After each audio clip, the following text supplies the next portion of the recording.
Welcome to the United We Scan podcast, the podcast by rural carriers for rural carriers. The views expressed in this podcast are of the presenters and the presenters only and do not represent the views, opinions, or strategies of the United States Postal Service or the National Rural Letter Carriers Association.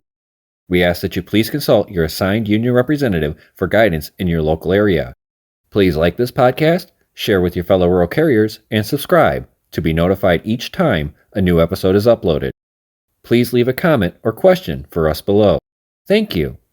Now, here are the hosts of the United We Scan podcast.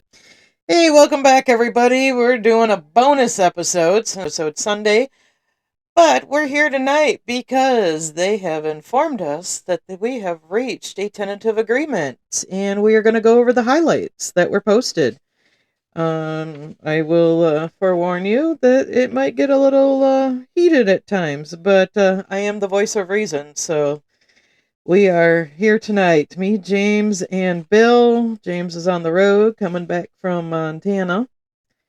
So we're going to get this started right away, and I'm just going to read it, and then we'll discuss the sections as we come about it. So, NRLCA reaches tentative agreement with USPS for 3-year contract. The National Rural Letter Carriers Association and the United States Postal Service have negotiated a tentative agreement to cover the 3-year period from May 21st, 2024 to May 20th, 2027. This tentative agreement must be ratified by a majority of the voting membership of the NRLCA to become effective. The highlights of the tentative agreement are outlined below. A more detailed explanation of the changes will be presented in a special tentative agreement edition of the National Rural Letter Carrier magazine and via ratification meetings to be held in every state in accordance with Article 11, Section 1 of the Constitution of the National Rural Letter Carriers Association. The required ratification meetings will be held throughout the months of May and June 2025 in conjunction with state conventions when possible. The time and place of each meeting will be published on the NRLCA website as soon as possible. The NRLCA National Board unanimously believes the tentative agreement is fair and reasonable and is in the best interest of the 131,000 hardworking rural letter carriers across the country. The tentative agreement provides for substantial gains in wages and benefits for all classifications of rural carriers. Again, guys, this is just a tentative agreement.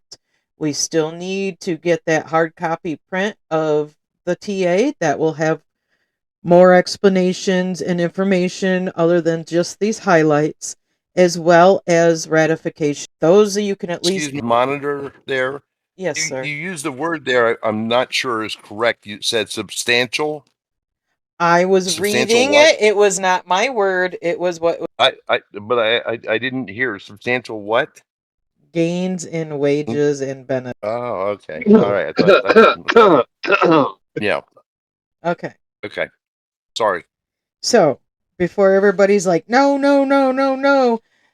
Honestly, when the hard copy comes in the mail, do not throw it away. Sit down and go over it. If you can go to a ratification meeting, please do, because that's where you can ask questions. So, with that said, we are going to go down and the bullet pointed highlights and discuss each one. Tentative Agreement 2024 to 2027. First one, Article 38, 3-year contract, expires May 20th, 2027. Pretty self-explanatory. All right. Article 9.1.a, general wage increase. 1.3% for November 2024, retroactively applied.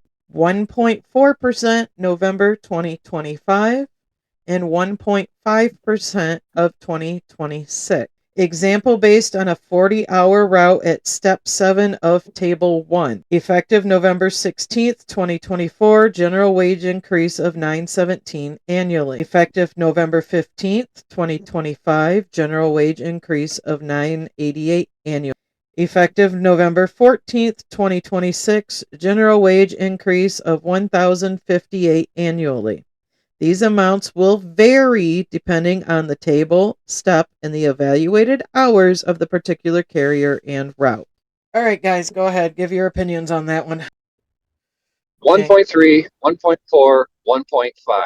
You are talking the exact same stuff that the city carriers got. We just followed the city carriers into contract negotiation. And that's what they were waiting on, to give us the same increases that the city carriers got. I didn't realize we were city carriers. We knew we weren't going to get more. I knew it was going to follow similar, if not exactly the same as what the city had got.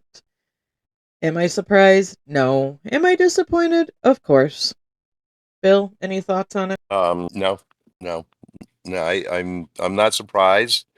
I'm just amazed at how gutless our president is to release this after the completion of the Western States Conference, and the fact that he did not have the wherewithal to stand up in front of a crowd of his contingent, his followers, Western states, the ones who need to work the MOUs because they can't afford to live in the Western states without the overtime.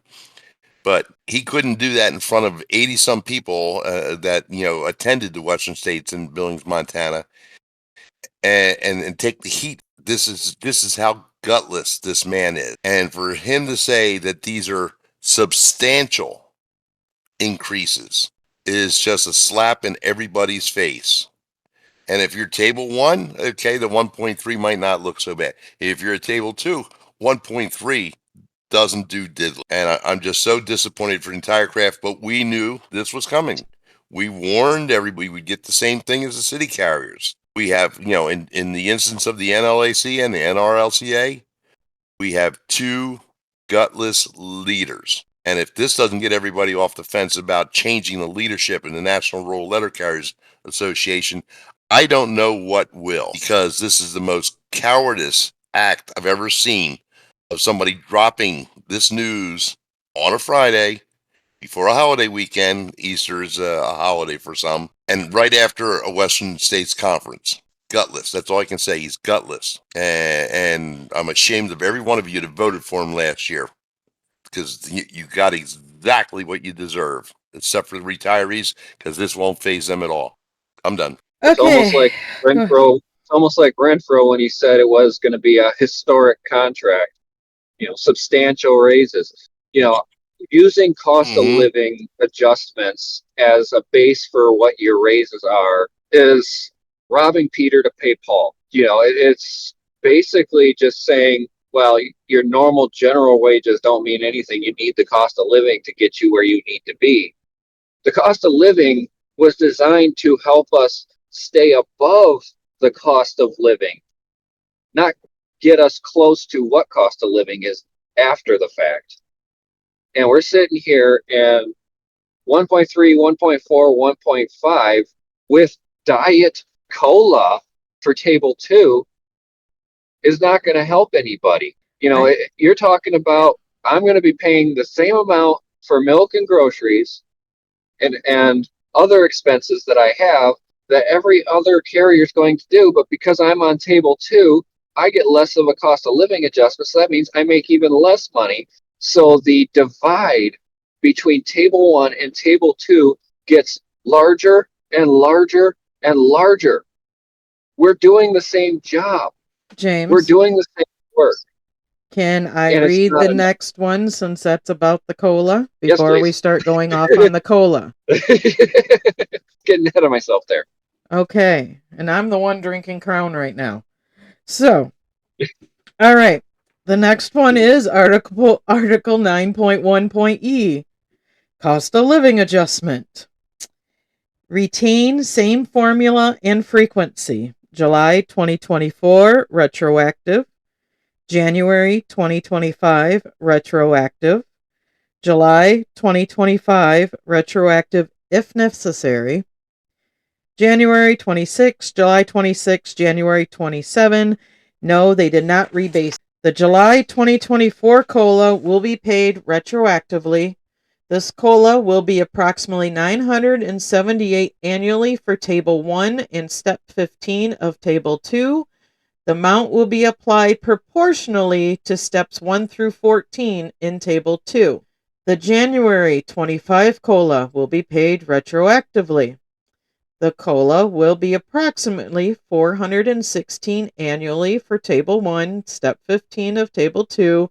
The amount will be applied proportionally to Steps 1 through 14 in Table 2. The July 25 COLA will be paid retroactively. As of April 1st, 2025, this COLA stands at $312 annually. This number may fluctuate up or down depending on the CPI movement before January 31st, 2025.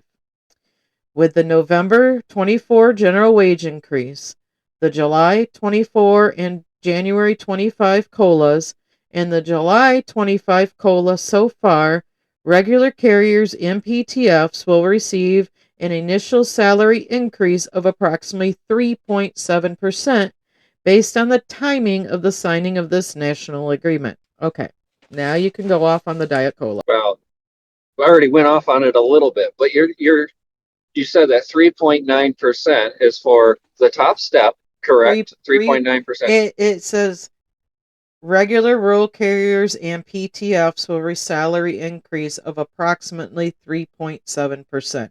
It doesn't say Table 1 or Table 2. It just says regular rural carriers and PTFs will receive 3.7, isn't that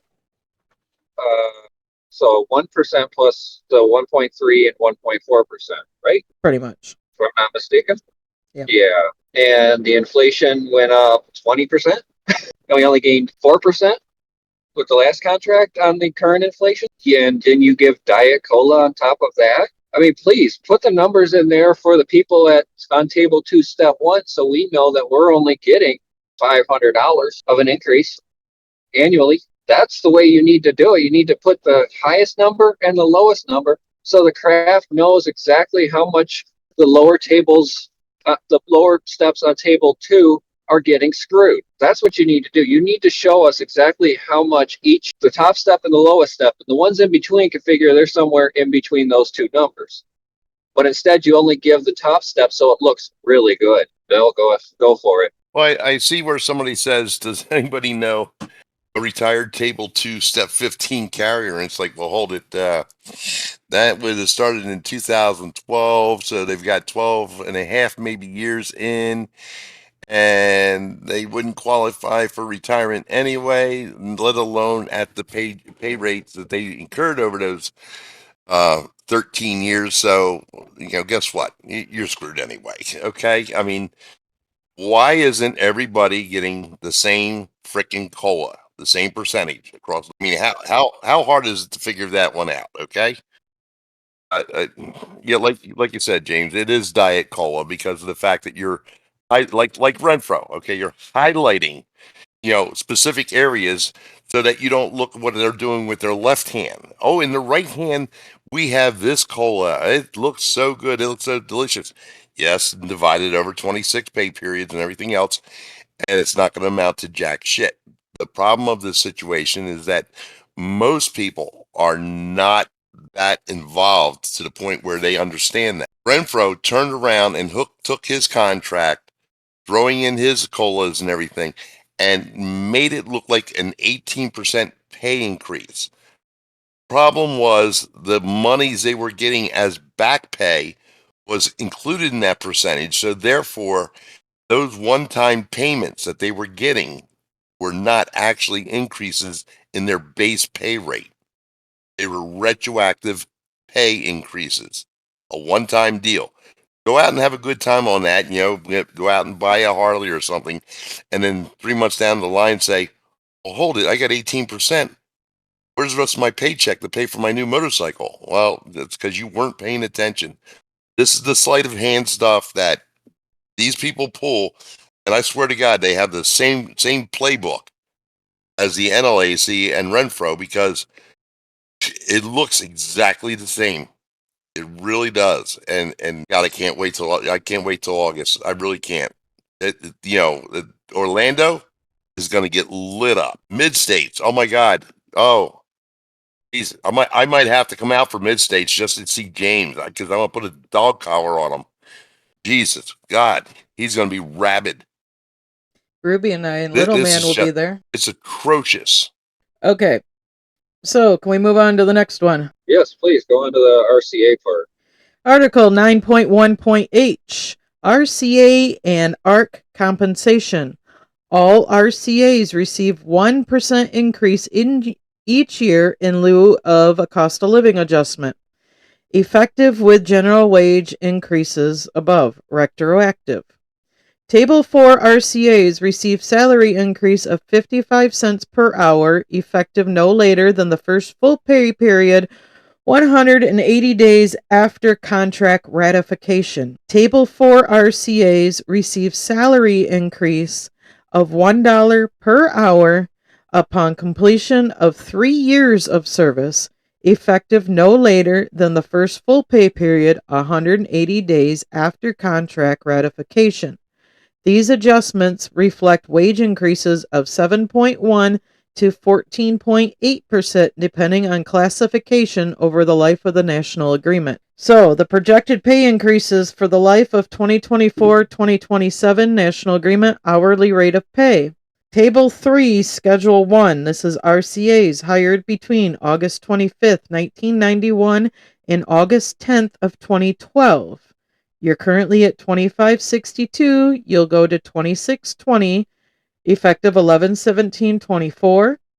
11/15/25 would be 2681, and 11/14 of 26 would be 2745. Table 3, Schedule 2. RCAs on the rolls prior to August 24th, 1991. 2995 is current. We'll go to 3135. At 3207 and then 3282. Boy, we'd like to make that as a... All right, table 4. Table 4, RCAs and ARCs hired on or after August 11th, 2012. Current is $20.38 an hour. It'll go to $21.39, effective of 11/16/24. 11/15/25 will be $21.88. And on 11/14 of 26 would be $22.39. Now, Table 4 RCAs with 3 years of service or more are currently at $20.38. You'll go to $22.39, $22.88, and $23.39. Increase reflects general wage increase applicable to all and additional 1% increases for RCAs and ARC. I'm not against it. It could have been more, yes, as we'll all agree on that for the RCAs. I do, however, like the fact after 3 years of service, they do get a bump in pay. As an as someone who was an RCA for nearly 9 years, yeah, it hurt to be making the same amount as the new guy walking in the door that day. So, is it perfect? No. Is it a step in the right direction? Yes. No. Go. You were bugging out, James. No. Go ahead, Bill. I think we lost James for a moment. Okay. Well, no, it's not a step in the right direction. If it might be like a stumble, not a step, though. This is the problem. Even when you pay people a good living wage, if they work in a toxic atmosphere, they'll walk away. Trust me, I've done it. Back in the 80s, I was offered $65,000 a year to stay at my position, and I wouldn't. Why? Well, I didn't think it was right that the vice president of the company was sending cocaine down in the payroll packet in FedEx to the plant manager. It just rubbed me the wrong way. Call me holier than thou, but that was my reason. I don't want to work for a company like that. But the fact of the matter is that, even if you think that this is a good step in the direction, it's not a living wage. And if you're out in the Midwest where you have to maintain a POV, and we've got, incentives for the POVs and all now, you're still not making a living wage. Somebody said something about, Bill, you got to go back and say, if you went back to 2012 when Table 2 started. Well, in 2012, when it started, it means you have 13 years in towards retirement.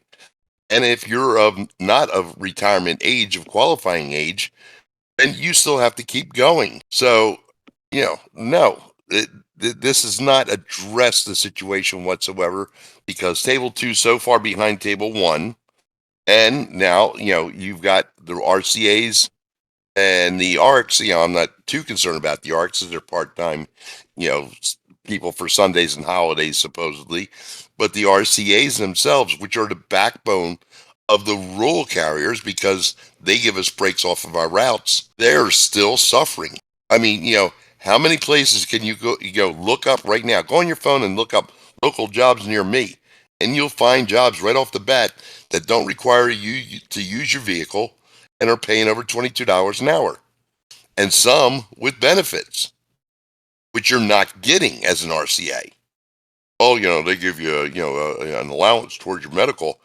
Oh boy, isn't that nice? Mommy and Daddy are giving me an allowance off my piss poor pay. Thank you very much. You're so generous. You're so kind and understanding. Since you haven't carried the route since 2008, you really can empathize with what the craft is going. Don Madsen and whoever's listening for him, kiss my ass. James? You got me still? Yep, we got you now. Yep. Got me here? Yep. Okay, sorry. Going through the hills here in Nebraska. But for me, it's a good push towards something that could be beneficial to RCAs. But like Bill said, it's not enough. The RCAs that we have today are dealing with a lot more. The part-time job is not the lucrative position people want anymore because they need stability, they need money, they need hours. And even with these increases, you're still screwing over some RCAs. And the RCAs you're screwing over are the ones that have more than 6 years as an RCA. Because after the first 3 years, there's nothing left for them to gain other than the standard increases. Now, if it was $1 raise every 3 years, I could see a little bit more benefit out of it.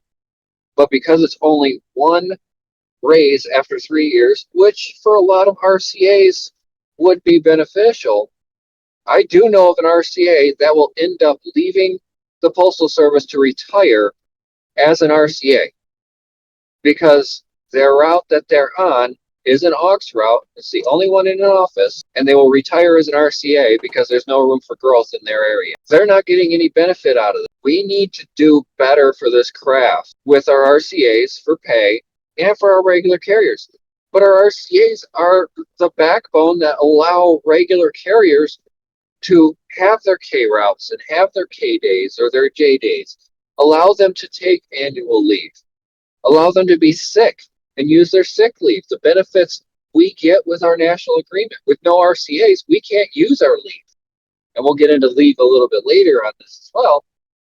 But you're still hurting the craft because people are not going to want to hire in at $22 an hour, have to provide a $10,000, $15,000 vehicle plus parts, maintenance, and all that stuff. And you could say, oh yeah, EMA covers that. Well, I'm sorry, EMA covers a bit, but there's a lot it cannot cover, especially if you blow an engine or you break your transmission or your axle falls off, especially on some of these really rural routes that I've seen out here in Nebraska.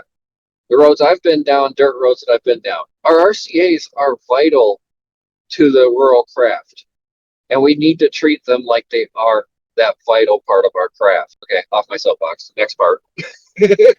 All right, next. Article 9.1.d, granting step increases. The step progression for career rural carriers on Table 2 is reduced from 52 weeks to 50 weeks for each step. Okay. So you're taking half a month off. So instead of waiting until November 18th, I'll get it November 4th. All right. Yeah. I don't have a positive or negative towards this. Okay, so 2 weeks less for the next step increase. Okay. Just How many move up steps faster. are there? 15. Yeah, how many steps 15. are there? 15. Okay. So you didn't reduce the number of steps, just the number of you go to your next step. Yes. Yep. Which is a total of 30 weeks, correct? Yes. Yep. Okay. Which is less than half a year. Yep. Well, just over half a little year. over half a year. Is 26. Yeah. Yeah. So you're saving, a little more than half a year out of your 15 steps. How many on table 1? 12 and a half, I think. Come on, 12. 12. So that's still a difference of what? 2.5 years? Three Yeah. 3 years. Oh, Roughly, yeah, 2.5 yeah. years. Yep. So there's still, you're still 2.5 years behind. Yeah. Okay. All right. Thank you. You guys ready for the next one? You got anything to say about that one, James? Yep. Okay. No, I mean, there's not really much to say about it. No, there really isn't. The next one I've already seen lots of questions on, raised eyebrows. Article 9.2.C.10. Service changes. New language eliminates the 60-minute threshold for route adjustments on routes with growth or reduction in boxes delivered and other route elements. That 60-minute threshold was the bank time we had in the past. Changes in evaluation will occur as boxes are added or subtracted from the route, and any salary increases or decreases will be processed immediately. New boxes will be added as they begin delivery. Boxes shall be removed only after 90 days vacancy. The formula uses the volume factor for the route, box service times, drive times, and specific allowances for collection boxes, unit time, dismounts, etc., to calculate the increase or decrease in evaluation. This interim adjustment is temporary until the next periodic RX evaluation. It's not going to change weekly, people. This would be with edit book submissions. If you got enough, make a change in either direction. It's gonna whether that change is going to affect your standard hours, whether or not you lose enough to go down or you're gain enough to go up to the next one. You'll get that when that happens, when you submit your edit book on a monthly thing once that's processed. So if you have one of those routes that's up and down, up and down, up and down all the time because you got people in and out or whatever, that may be an issue. But basically, it's eliminating what used to be the old bank. So if you have a route that has growth, so, mini mail survey, you come back at a 42K. I don't even have the standard hours in front of me, but let's say you're just a few minutes away from going to a 43 and you activate enough boxes, it'll bump you up after that month that you do your edit book submission and your mapping and whatnot. The same as if you have a bunch of people that vacate or you lose boxes and you're close enough to lose down to that next standard hour, then that's what's going to happen after, obviously, edit book changes, mapping, whatever. It's not going to be something that's going to affect you paycheck to paycheck. It's if it's enough of the information to change, if it changes your standard hours up. And it's only temporary until the next mini mail survey time when we get those evaluations that come. I think this is one of them. I definitely want to read the hard copy when that comes out with a little bit more information, as well as information at a ratification meeting. Guys? Yeah, I was looking at Go this. ahead. I was looking at this, and I definitely need the language on that because it's one of those that it's very close on a lot of things. And the question you have to ask yourself is this basing it on our dispute times too? Like if we dispute something, we get that change in our base evaluation. When they go and do these interim adjustments, does it go on that the original mini mail survey amount, or does it go on the dispute amount that we got awarded? Does it translate into that? And also, you're talking like on mine, because I've seen it with the mapping with the LTM when I do my mapping. When I add or remove a box, I get 3 minutes one way or the other. So if I lose 3 minutes and it takes me down to the next hour, I'm working for free for 30 minutes by the basis of the standard hours. But so I really want to see the language on this, but I think it's actually a good thing because the bank time, holding that time, stuff like that, we're literally seeing the time every month when we do the mapping.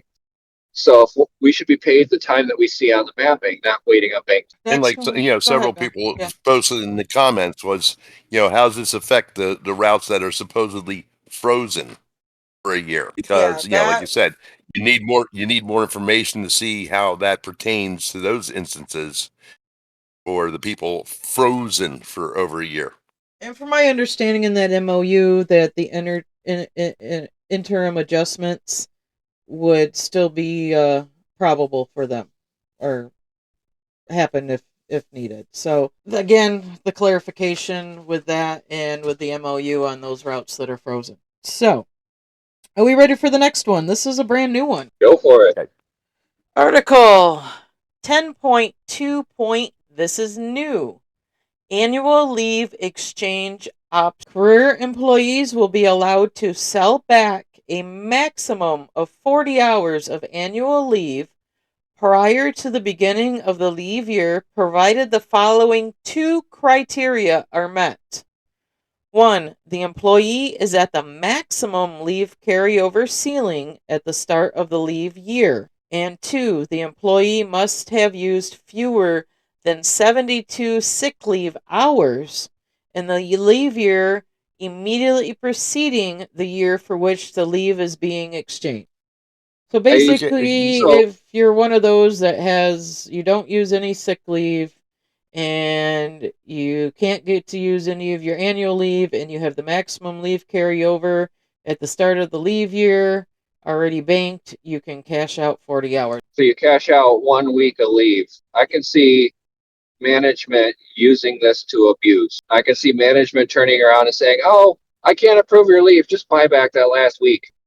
I don't know about you guys, but anything that opens up for abuse by management, like this right here, where they could actually cause you to have a week of leave left, oh, just buy it back. You can have the cash. But you can't do that if you have 40 hours left. You have to meet the two criteria in order to do that. You have to have the maximum leave carryover ceiling at the start of the leave year, and you must have used fewer than 72 sick leave hours in the leave year in which.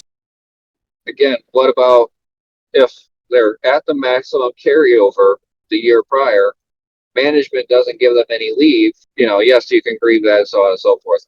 But they're saying 40 hours is the most they'll pay out in the contract on this. I need to see the language on this a little bit better in the tentative agreement. Personally, I don't like it. It gives me the heebie-jeebies on what management could do with that. Exactly. Yeah. And if here's the problem to me is that okay, this is an incentive for carriers not to lose leave at the end of the year. Okay, but it's only 5 days. I mean, you're allowed up to 55 days currently, right? Yes. Unless they bump it up to the 65 like they have.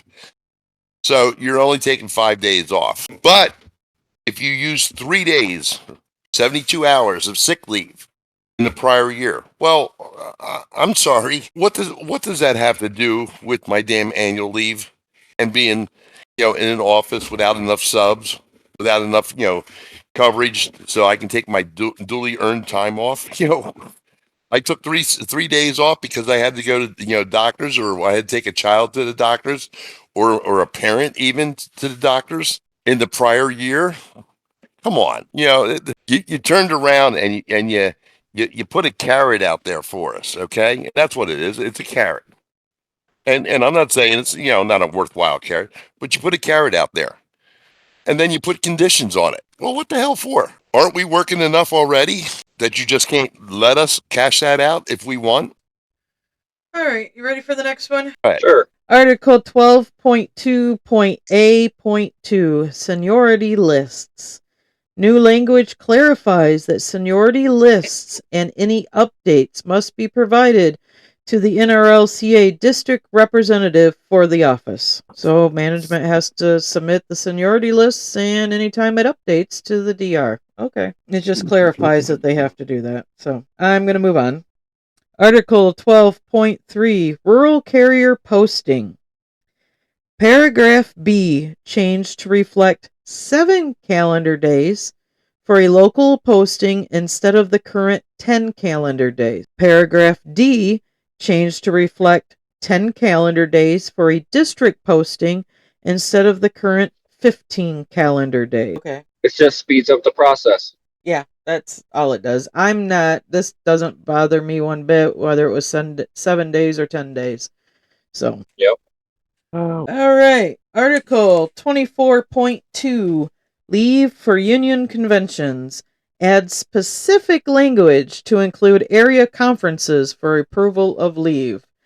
My assumption on this is carriers were getting fight back from management to say that area conferences aren't conventions. So we're just clarifying that language. No big deal. Oh my God. Thank you. Don't talk at That once. was a huge win. Yes, that was a huge win.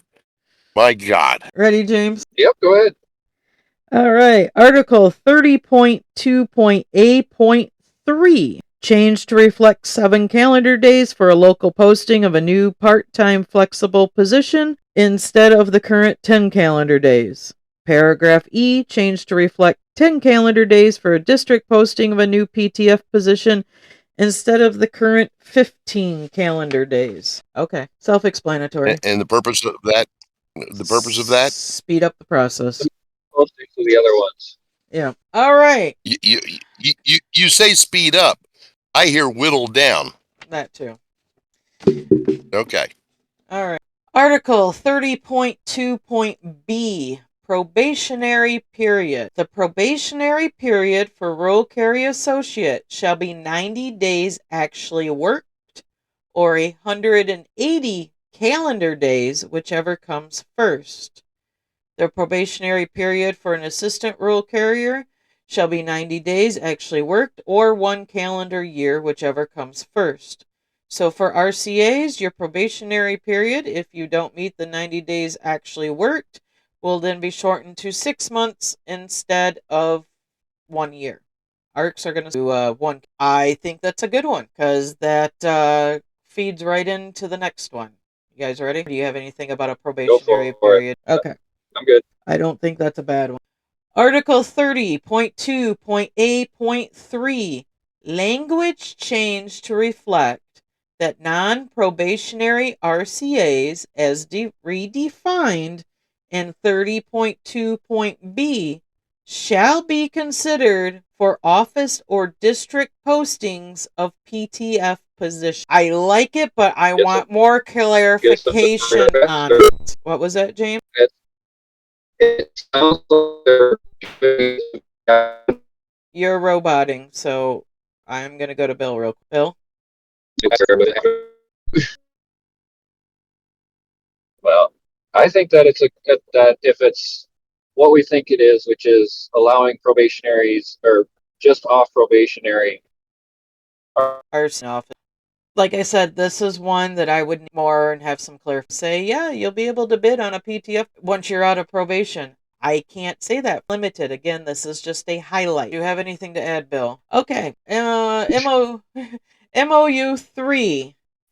Bereavement leave. Language revised to include grandchild in the It's sad that we have to do. Okay. And the last one, MOU 8, right-hand drive incentives for utilizing a right-hand drive vehicle on an EMA route are increased as follows. Incentive for purchase of new right-hand drive vehicle increased from $1,500 to $3,000. Incentive for converting a vehicle to right-hand drive increased from $500 to $1,500.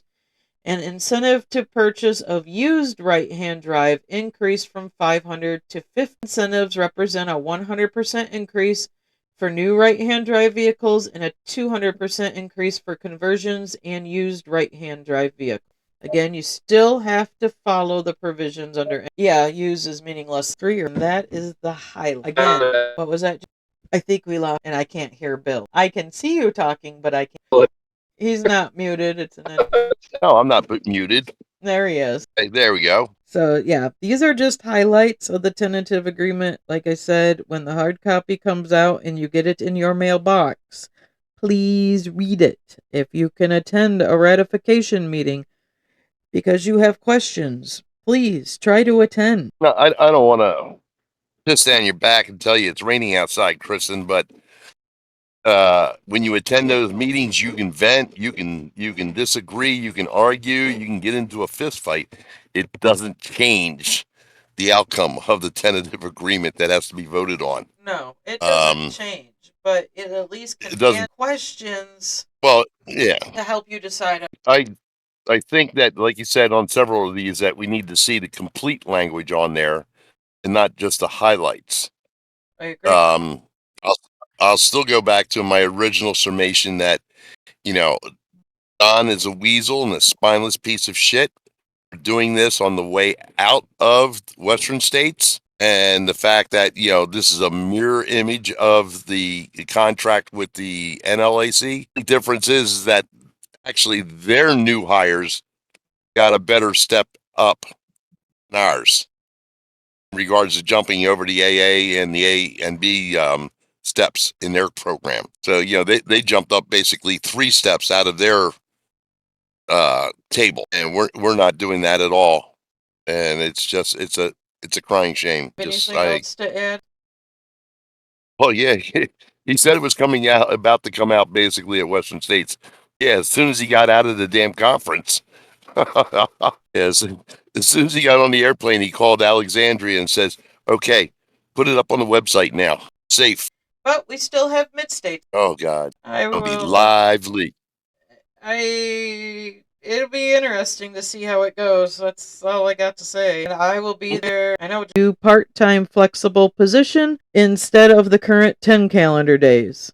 Paragraph E changed to reflect 10 calendar days for a district posting of a new PTF position instead of the current 15 calendar days. Okay, self-explanatory. And the purpose of that, speed up the process. Posting to the other ones. Yeah. All right. You say speed up. I hear whittle down. That too. Okay. All right. Article 30.2.B. Probationary period. The probationary period for Rural Carry Associate shall be 90 days actually worked or 180 calendar days, whichever comes first.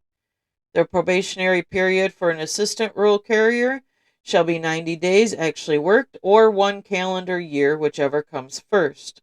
So for RCAs, your probationary period, if you don't meet the 90 days actually worked, will then be shortened to 6 months instead of 1 year. ARCs are going to do 1. I think that's a good one because that feeds right into the next one. You guys ready? Do you have anything about a probationary period? Okay. I'm good. I don't think that's a bad one.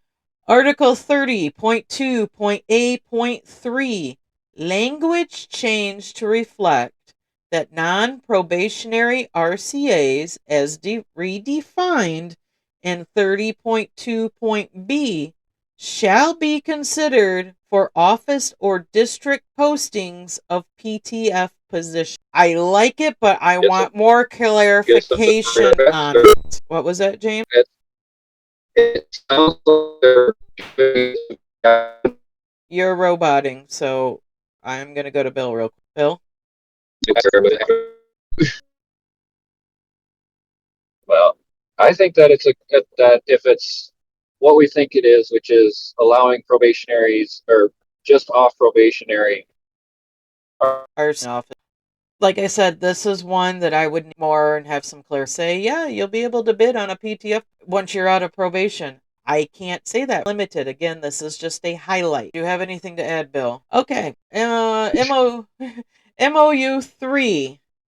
Bereavement leave. Language revised to include grandchild in the It's sad that we have to do. Okay. And the last one, MOU 8, right-hand drive. Incentives for utilizing a right-hand drive vehicle on an EMA route are increased as follows. Incentive for purchase of new right-hand drive vehicle increased from $1,500 to $3,000. Incentive for converting a vehicle to right-hand drive increased from $500 to $1,500.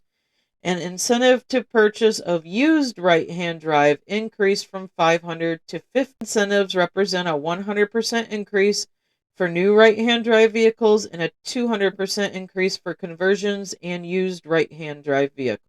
Again, you still have to follow the provisions under. Yeah, use is meaningless. 3, and that is the highlight. Again, what was that? I think we lost, and I can't hear Bill. I can see you talking, but I can't. He's not muted. It's an. No, I'm not muted. There he is. Hey, there we go. So, yeah, these are just highlights of the tentative agreement. Like I said, when the hard copy comes out and you get it in your mailbox, please read it. If you can attend a ratification meeting because you have questions, please try to attend. No, I don't want to piss down your back and tell you it's raining outside, Kristen, but when you attend those meetings, you can vent, you can disagree, you can argue, you can get into a fist fight. It doesn't change the outcome of the tentative agreement that has to be voted on. No, it doesn't change, but it at least can answer questions. Well, yeah, to help you decide. I think that, like you said, on several of these, that we need to see the complete language on there and not just the highlights. I agree. I'll still go back to my original summation that, Don is a weasel and a spineless piece of shit for doing this on the way out of Western states. And the fact that, this is a mirror image of the contract with the NLAC. The difference is that actually their new hires got a better step up than ours in regards to jumping over the AA and the A and B steps in their program. So, they jumped up basically 3 steps out of their table, and we're not doing that at all. And it's a crying shame. Anything else to add? Well, yeah, he said it was about to come out basically at Western States. Yeah, as soon as he got out of the damn conference. Yes, as soon as he got on the airplane, he called Alexandria and says, "Okay, put it up on the website now. Safe." But we still have mid-state. Oh God, it'll be lively. It'll be interesting to see how it goes. That's all I got to say. And I will be there. I know. I'm just surprised. Like James said, was that, there was only about 80 participants at the Western states. I'm baffled by that. I mean, you've got close to 22,000 carriers out there from Western states, at least, and 80 people showed up. And how many of them were NSS or state officers? Yeah, the mid-state crowd. We'll see how that goes. Mm-hmm. Mm-hmm. So I'm sorry about cutting out. I lost signal for a minute. Yeah, I know. Can you hear me now? Yep, we wrapped it up. So, I mean, if you got anything else to add on those last couple things, which was bereavement and the right-hand drive vehicle. I like I said, it's kind of sad that you actually have to add the language in of a grandchild. Yeah. I think that, like you said, on several of these, that we need to see the complete language on there and not just the highlights. I agree. I'll still go back to my original summation that, Don is a weasel and a spineless piece of shit for doing this on the way out of Western states. And the fact that, this is a mirror image of the contract with the NLAC. The difference is that actually their new hires got a better step up than ours in regards to jumping over the AA and the A and B steps in their program. So, they jumped up basically 3 steps out of their table, and we're not doing that at all. And it's a crying shame. Anything else to add? Well, yeah, he said it was about to come out basically at Western states. Yeah, as soon as he got out of the damn conference. Yes, as soon as he got on the airplane, he called Alexandria and says, "Okay, put it up on the website now. Safe." But we still have mid-state. Oh God, it'll be lively. It'll be interesting to see how it goes. That's all I got to say. I will be there. I know. I'm just surprised. Like James said, was that, there was only about 80 participants at the Western states. I'm baffled by that. I mean, you've got close to 22,000 carriers out there from Western states, at least, and 80 people showed up. And how many of them were NSS or state officers? Yeah, the mid-state crowd. We'll see how that goes. Mm-hmm. Mm-hmm. So I'm sorry about cutting out. I lost signal for a minute. Yeah, I know. Can you hear me now? Yep, we wrapped it up. So, I mean, if you got anything else to add on those last couple things, which was No, bereavement and the right-hand drive vehicle. Like I said, it's kind of sad that you No, actually have to add the language in of a grandchild. Yeah. yep. And I think the one Oh, thing that yeah. irritates me the most about If that happened to my grandchild, I wouldn't be there anyway because I'd be in jail for manslaughter somewhere along the line. Not that I believe in violence. 55, 50. the thing that I think we lost irritates James me the for good most about there. this. What No, was that? you got me? Have we lost James for good? Do you have me? No, we've got James back, Bill. Bill Is can he in? hear you. Yeah, he's in. I can hear him. I can hear Bill. He can hear Oh, I you. can't. Oh, selective hearing, huh? I think the thing that Got the irritates thing me for the most marriage. about this is Bill ain't gonna hear me talking, so Same way I drifted off of there and nothing changed. So it's Yeah, Bill can't hear James talk, so I think we should probably wrap it up. What do you say, guys? wrap Yep. it. Go ahead. All right. So again, I am letting you guys know this is a tentative agreement. There is still the hard copy to come out. Please read that. There's still going to be ratification meetings. If you can attend, please do. This is where you're going to get a little bit more information than just the highlighted points that was put out today. This is just the starting point of changes. Getting the tentative agreement in the mail. Do not throw it away. Read it through. I'm not going to make a decision on which way I'm going to vote until after ratification meeting and I have a hard copy in my hand. So, I can tell you. Go ahead, Bill. I can tell you. I'm not voting for it. Well, no, you won't even get a ballot for it. Shut up. Okay, that's beside the point. And for those that do not know, retirees do not vote on contracts, on tentative agreement. So, on that note, James, you got anything to add, or are you good for this evening? Well, I think the biggest thing that we have to look at on this is what is it benefiting the craft in Yes, the long Sheriff, that run? is true. Bill, James is talking. Okay. I'll be the middle woman here. We were promised multiple things throughout this contract negotiation, and the biggest thing that gets me the most is one, he told us we were this close to a contract ratification and it'd be within a few days, not just 24 hours after he says that.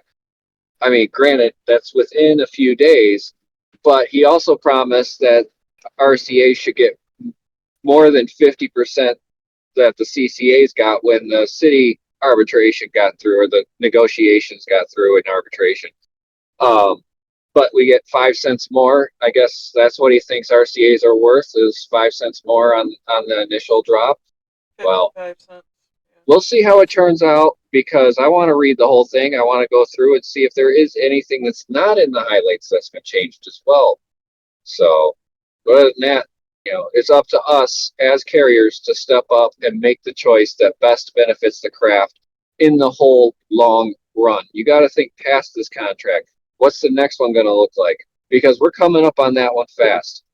So you don't just think about now, think about our future because at the end of the day, we're all in this together. Bill, final comment. Well, this TA is basically along the lines that we expected it to for the raises, where there are some minute gains, and I do use that frivolously in regards to the pay and the probationary period, the right-hand drive vehicle incentive. There's not enough there to be encouraging. Like you said, the retirees can't vote on the contract, but yet the retirees go to the national convention. They vote for somebody who's going to sit there and say, "Oh, make sure you get the colas and this and that." 'Cause that's the only thing that can possibly affect them. But that's the only thing. I mean, what's the point of having retirees there that have been, hey, in my state alone, I've got 4 or 5 of them. I've been delivered routes in almost 15 years. We just had a secretary treasurer retire, hadn't delivered his route in almost 20 years. So, what do we need you there for? Okay. And, a lot of people, like Joey Johnson, I'm on the fence with him in regards to a lot of things. Yes, he has a wealth of knowledge and everything. But if you're going to sit there and say, I'd give up my nomination, my seat on the national convention to somebody who else wanted to go, well, we had 30 plus people behind him that would have went. And, you're taking a voice away from an active carrier who has, you know, some part of this fight for their better interest. To him, there is no fight. He doesn't have a dog in this fight. So, you know, as a recent retiree, am I going to be here 10 years from now going to national conventions? Hell no. In 5 years? Hell no. It's going to be on you people to step forward and step up. Like I sent out a local meeting notice for our chapter. There are 2 other chapters looking to join us because they can't get enough people to attend 4 local meetings a year. And that's just disgraceful. It really is. And then the people sit there and say, well, they don't do anything for us. Nobody's going to do anything for you until you do something for yourself and step up, step up, speak out, become a leader. Just don't be a sheep all your life. All Bill's being mean now. The language I put in my letter about, the craft being disillusioned, the state secretary says, well, you can't put that in there, Bill, because you'll offend some people. I intend to offend people because maybe then you'll get angry enough to get up off your asses and participate in your career and not leave it in the hands of a bunch of professional politicians who don't want to carry their routes anymore. So if you don't step up, if you don't speak up, then in the words of immortal Bill May, shut the hell up. Everybody, you got tomorrow to work. I hope everybody's going to have a happy Easter. Enjoy it with your families, even with the price of eggs. Be safe tomorrow. Be courteous. Be professional. Make sure get yourself home because you are the most important delivery of the day. All right, thank you guys. And I'm going to touch on what Bill was saying about, with his locals. My annual meeting was Wednesday. Our Constitution says we have to have 5 for a quorum. We were minutes away from losing our local unit and being dissolved. It was myself, the 2 other board members, and Ruby. 4. That is not a quorum by our local council. Us 3 board members were on the phones trying to get one more person. Luckily, one person that was local to where we were holding our meeting had just finished what they were doing and came in. They literally saved our local unit. Just that one person for our annual meeting. Our state says we have to have a minimum of 1 meeting a year. That's our annual meeting. Our last meeting we had was our annual meeting last year. This is why it's important to go. Because if my local would have been dissolved, I don't know which one we would have gone to. But that means my local meetings would then, instead of being an hour away where they've been currently, would have been 2 hours, give or take, wherever we would have gone. At least, it was heartbreaking. It was stressful, but thankfully that one person showed up to save our local. And that's the important things of being active. I understand that sometimes it's hard, especially after you work. We already decided our next meeting was going to be an informal meeting. It was going to be on a Sunday early afternoon, family friendly barbecue cookout, trying to pull people in. I'm still only the vice president, which is fine, but I'm still tossing the ideas out to my other 2 board members to try and get people to come to be active. I mean, I understand if you can't go to some of the other meetings or the state stuff, and I understand how hard it can be to go to a local regional district meeting, however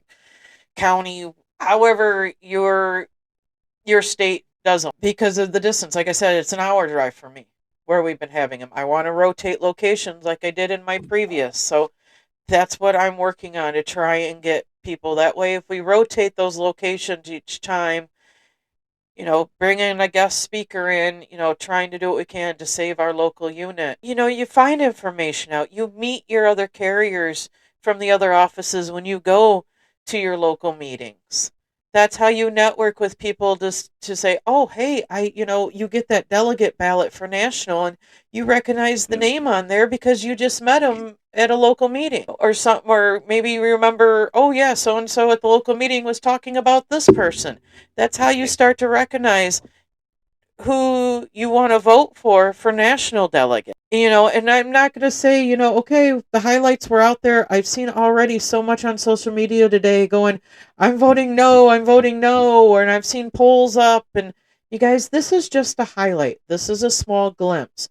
Before anybody makes a final decision, do the homework before you submit that ballot once they come out, to whether or not you want to ratify or not ratify them. I'm not going to tell anybody how to vote.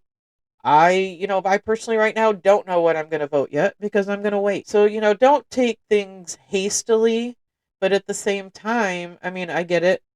Upset, yeah, I wish general wage increases were a little bit more, but that's where the true divide amongst the craft is. I mean, I see it so much. We got blamed for dividing the craft at national several times, and everybody knows my goal was to try and bring people in to be active, even if it's just voting on a ratification, voting for a delegate. That's the smallest things you can do to be active if you are unable to go to anything else. I want to bring people together. The divide amongst the craft needs to stop. We need to quit attacking each other. If somebody has a legitimate, a question that is legitimate to them, but redundant or stupid, there is no reason to go off and belittle them about it. The same thing was somebody says, yes, this tentative agreement looks good. I'm going to vote yes. Even if you don't agree with them, there's no reason to be harsh and belittle them. Just move on. Scroll past. It's ridiculous, guys. or I'm or over attack it. them. Yes, the attacking needs to You, stop. We are I not. posted that up on Facebook. Yeah, Kristen, excuse me. I go ahead. posted that on Facebook. Somebody asked a question, like you said, it may be pertinent to them. And I said, stop belittling each other. If this person doesn't know the question, it's for us to answer. If you don't have something nice to say, okay, or a direction to point them in, then shut the hell up. Don't be on social media just to get your top contributor points up. If you don't want to help, then don't say anything. I mean, Jesus Christ, we have enough division in our own offices in regards to people who cheat, work off the clock, and everything else. But the fact of the matter is that, you are not going to get ahead by fighting each other. The fight is with management. The fight is with the national board and getting proper representation. I mean, you're struggling to get people to come to your meetings. Our next meeting is May 1st, and what we provide for Olive Garden. We're going to have lasagna. We're going to have Alfredo. We're going to have the chicken gnocchi soup and salad and breadsticks and all that. And even then, it's hard to get more than 12 to 15 people there. And that's out of almost 200 for our local chapter. This is the second time I have been to a meeting where it was a 3 board members, 2 other people. And at that Yeah. time, I was one of those other people because the other one was a retiree. And we were actually surprised that we did not see him at this one because he's always there, which is great, Mhm. But the sheer fact that we spent 45 minutes texting and calling other carriers within our local to say, hey, can you get here? Hey, can you come? Hey. I had one that said, I would have loved to have been there, but they had oral surgery that day. So obviously that I'm not going to, I thought I had my RCAs outside of Ruby lined up to go. And one was, but then had an incident with their kid at school. So they had to take care of that issue. The other 2 forgot about it and made other, and nobody else in my office has ever gone to a carrier wise that's still there. Sad. It is. It really is. And I mean, I get it. Like, talking to a fellow carrier today who, initially wanted to go, but you got to realize when it's on a Wednesday evening and it's an hour away after you run the route. I mean, I got home at 10 o'clock and, they would have had another half hour drive beyond and then have to get up and run the route the next day. I get it. It's hard. That's why I proposed our next meeting be on a Sunday early afternoon. So after people get out of church and, bring the family, we'll do a cookout. I'm going to check and see if at our local beach park here has how much it is to book a pavilion and, try and do that. I don't know what else we can do, guys, but I'm just going to say stop attacking each other, because, maybe you've got great management or you got horrible management, as we all do at different degrees of one another. But if you have newer carriers, whether it's a newer RCA or newer regular, or maybe even somebody that's been around for a while and now has an issue they've never dealt with before, and it may be something you've been dealing with years, that's no freaking reason to attack them like they're stupid. That's where you want to mentor them and coach them and guide them through how to deal with that issue, not turn around and attack them and belittle them. It's getting old, folks. That is the true divide within our craft. And on that note, I'm going to get off my soapbox now because I do have to edit this, and she was on a rant. It's heartfelt. You better leave that all in there. I am. Leave that in there. I am. Guys, it's if it's any time, now is the time to not divide, but to come. Hey, Kristen. Yes. Hey, Kristen, your passion. Our May 1st meeting is the last one before our state convention, okay? Uh-huh. And I'm secretary treasurer. We're flush with cash. So over the past 4 or 5 years, we have barely had 3 out of the possible 20 delegates go to the state convention that were allowed, okay, that were allocated. This year, I'm offering the locals going to pick up your hotel bill plus a $250 convention per diem. Wow. Because we need you to get involved. I would love to be, I wish we did. We unfortunately don't have the funds for that. We have a cap and, the attendees split. But that's my thing is for the last several years that I've been in this local, we've had 2 delegates, myself and one of the other board members. This year is going to be the first time we have 3. We almost had 4, but the 4th one had to drop out due to personal reasons. But we'll have 3 this year. Myself, my other board member, and 3 out of a possible 12. Last year, we had 1 out of a possible 20. What was that, James? I was going to say your passion for the craft is showing. Hey, it does sometimes. Maybe I need it to a little bit. All right, I am wrapping this up now officially. This is the midweek bonus. Well, it's the end of the week bonus. It's just a bonus episode due to the tentative agreement coming out today. Again, tentative agreement, just highlights. Wait until you get your hard copy in the mail. Try to attend a ratification meeting if you can. Then make your decision on how you're going to vote. And please vote. I'm not going to tell you how to vote. That's your own personal decision on when you want to vote yay or nay. I'm just going to ask you to vote. 131,000 people. Can we get better than an 18% vote turnout? Just vote, people. It's not that difficult. You get it? You open it up, you check off yay or nay, you fold it up, you put it in the envelope, then you put it in the envelope. Make sure you put your return address on there. Fill out all the information. And a stamp. Throw a stamp on it, toss it in the mail, and get it in before the deadline when those come out. That's all you have to do. It's not that difficult. It's going to cost you the price of a stamp and probably a minute out of your time from start to finish. Please, guys, when it comes to that time, vote. Vote how you feel you want to vote. On that note, we are done. We are not doing an episode Sunday. Happy Easter, everybody. This is the Easter egg edition. Yes, that just got dubbed as that. So, we will be back on the 27th to record that Sunday night. Everybody have a safe weekend. Have a happy Easter. Have a safe week. And we will be back on the 27th. Good night, guys.